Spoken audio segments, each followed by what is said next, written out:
Hello. I'm Jessetta Yvonne, your book bae, coming on for a quick book chat today. I hope this video finds you well. So the other day, one of my favorite YouTubers, Jeranika Mycia, did a video and it was called Things I Would Have Worn in the 90s. And as we all know, that is a current theme these days. We see everything is coming back into style, from the hairstyles to the clothing, makeup, back straight from the 90s. So I enjoyed the video so much that I decided, you know what? Let me see what books I would want to read that's from the 90s. And funny enough, I had some books on my shelf already that came out in the 90s, but I decided to do another dive and see what books I would want to read. And so on her video, she was asking about not only the looks, but what we were watching and the things we loved in the 90s. I was a kid, so of course mine was things like Meteor Man, but I loved like Poetic Justice, Set It Off, The Five Temptations. My mom played the hell out of that movie. But there were a lot of good sitcoms as well. And so I touched on Thea and Martin Lawrence during that time frame, and Different World, which I think that one was maybe still in the 80s, but I remember that because it was coming on TV still. But I said, let me see what I would have read. So let's get into it. So one book I found that I thought would be a really great read from the 90s is Fly Girl by Omar Tyree. And let me give you a tidbit of the synopsis here. I won't read the whole thing. This one may be kind of short, but I'll give you a little bit of it. It says here, Tracy Ellison, a young knockout with tall hair and attitude, is living life as fast as she can. Motivated by the material world, she and her friends love and leave the young men who will do anything to get next to them. It's only when the world of gratuitous sex threatens heartbreak that Tracy begins to examine her life, her goals, and her sexuality. Sounds like a good read. Sister by Eric Jerome Dickey. Now, back in the day, Eric Jerome Dickey, he's that guy. May he rest in peace now.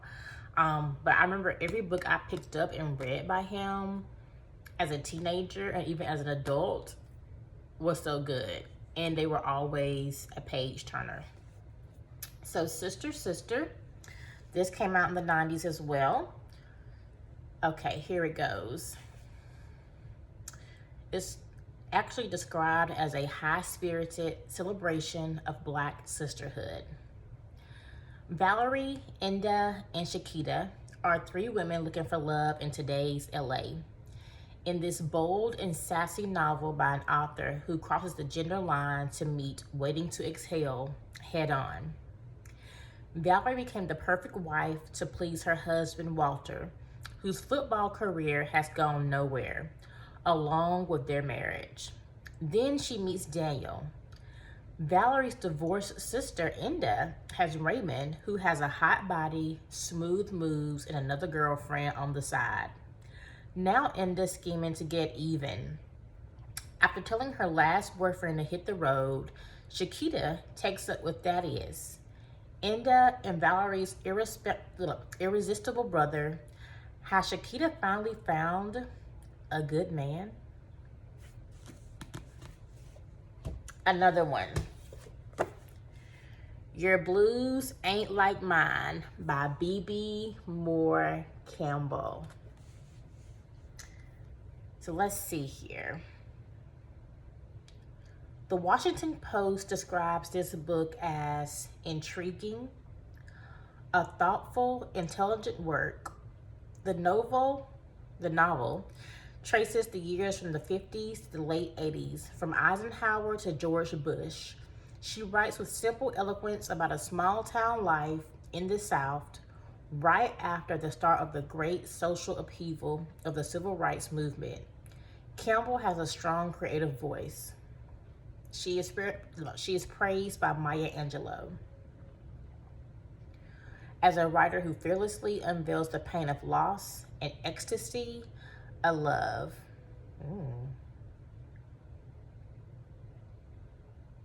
Time magazine describes it as a remarkable and clean, elegant, and it's a powerful reminder that racism is a crime for which everyone pays.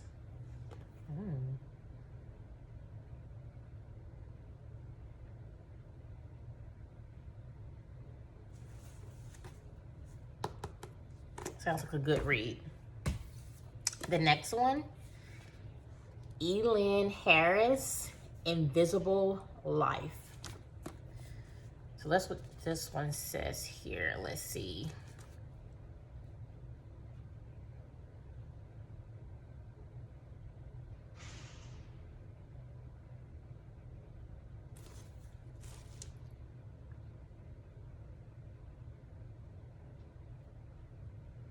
Now, this tidbit says, Invisible Life is the story of a young man's coming of age.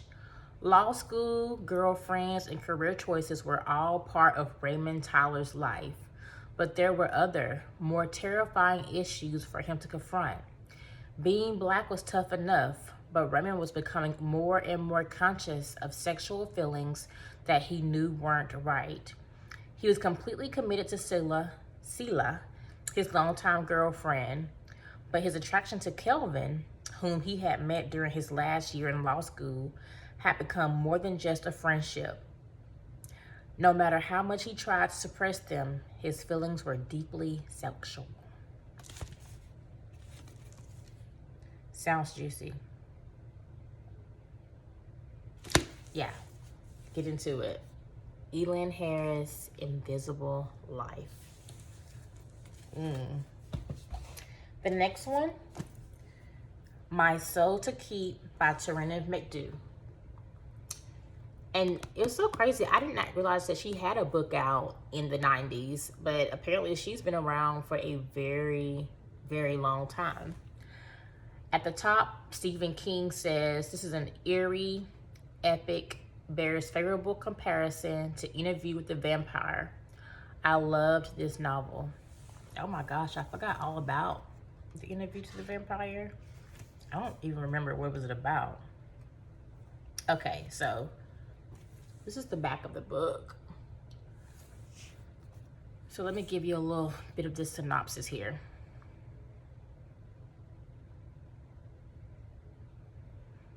It says, Jessica is an African-American journalist as ambitious as she is bright. She is chasing the biggest story of her life, a story that strikes closer to home than she knows. DeWitt is an immortal whose ancient thirst for wisdom leads him to break the first commandment of his kind, not to fall in love. Together, they are about to pay the ultimate price for their ambition and their desire. Octavia Butler, she says, I enjoy reading the kind of novel that seduces me right into it and makes me forget about work or sleep. My Soul to Keep does that beautifully. And we know that she is one of the GOATs. Rest in peace, Octavia.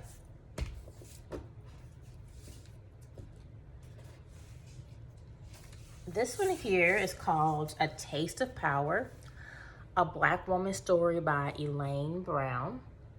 This is one I actually already had on my bookshelf.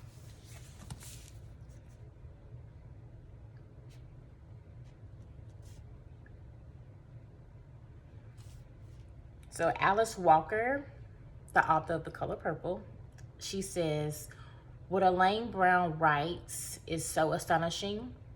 At times, it is even difficult to believe she survived it, and yet she did, bringing us that amazing light of the Black woman's magical resilience in the gloominess of our bitter despair.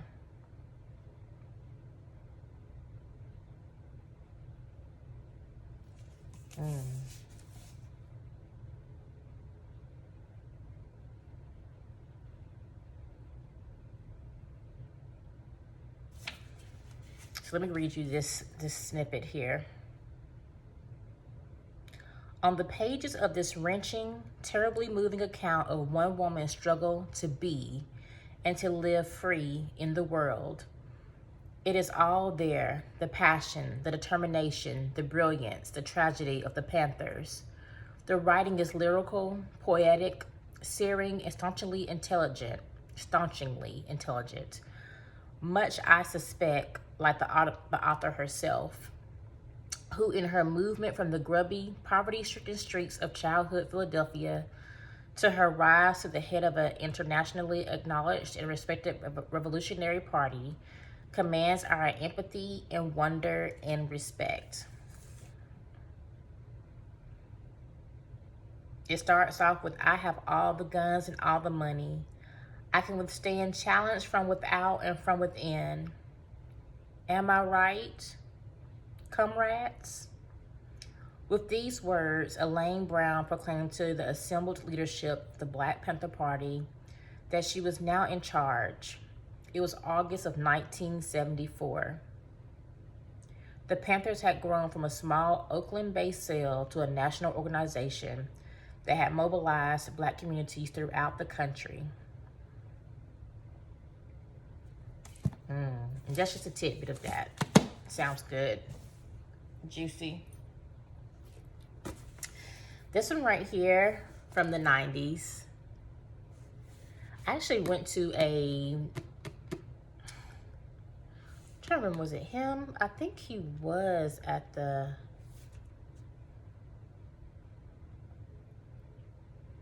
a Black Enterprise conference before. I can't remember. Why should all the white guys have all the fun? So it's how Reginald Lewis created a billion-dollar business empire. When Reginald Lewis was 6 years old, his grandparents asked his opinion about employment discrimination against Blacks. He replied, why should white guys have all the fun? Why indeed? Lewis grew up to become the wealthiest Black man in history and one of the most successful entrepreneurs of all time, reigning over a commercial empire that spanned 4 continents. At the time of his death in 1993, his personal fortune was estimated at $400 million. Wow, so he passed in 1993. So this is kind of like a business and biography of his life, seems like it. I remember them discussing this book heavily, though, when I went to a Black Enterprise conference in Atlanta, I believe. It was him and this other guy that discussed heavily about books they felt like you should make sure you sit down and read. It was this one, I think one by A.G. Gaston also. And it was another one, I can't think of the name of the book. It's blue. If I remember, I'll bring it up. And then this one, Success Runs in Our Race. This one is by George E. Frazier. And it's the complete guide to effective networking in the Black community. So yes, these are a few of the books that I would have read in the 90s. And I think it's something that you guys would possibly enjoy yourselves. So let me give you a quick tidbit here off the back for this one. Nika Giovanni says this book is success comes in many packages: emotional, spiritual, psychological, and in some cases material. George Fraser gives us a guide to finding success in our work, which all too frequently leads to success in our lives. Networking, which is only an upscale term for believing in people, is our best bet to move a people and a nation forward.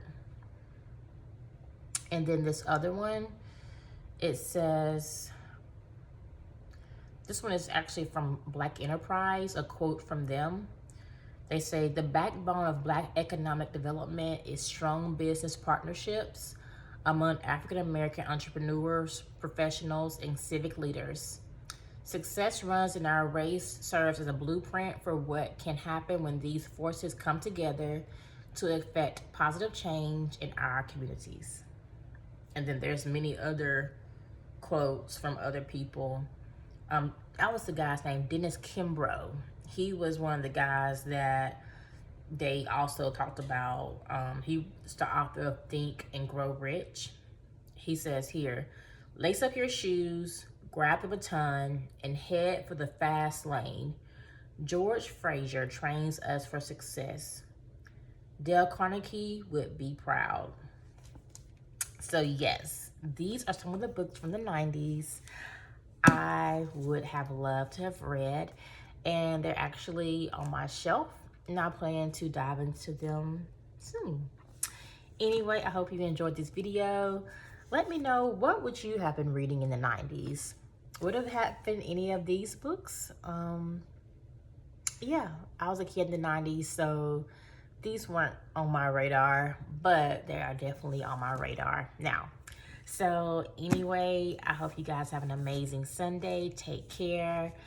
And I wish you nothing but inner peace, positivity, and empowerment. Have a great one. Bye-bye.